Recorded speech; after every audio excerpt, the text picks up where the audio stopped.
অবশেষে সব জল্পনার অবসান ঘটিয়ে লাইভে এসে মুখ খুললেন শফিক। এতদিন ধরে যে ভিডিও আর ছবিগুলো নিয়ে সোশ্যাল মিডিয়ায় তুমুল বিতর্ক চলছিল, সেই বিষয়ে সরাসরি ক্ষমা চাইলেন তিনি। লাইভে শফিক বলেন, আমার যে ভিডিও বা ছবিগুলো ভাইরাল হয়েছে সেগুলো আসলে একটি নতুন ভিডিওর অংশ।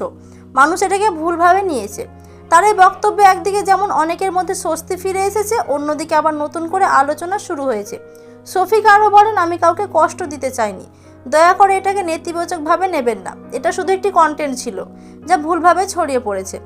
লাইভে তাকে কিছুটা আবেগপ্রণব দেখা যায়। তিনি হাত জোর করে সবাইকে অনুরোধ করেন, যারা আমাকে ভুল বুঝছেন তাদের কাছে আমি ক্ষমা চাচ্ছি, ভবিষ্যতে আমি আরও সচেতন থাকব।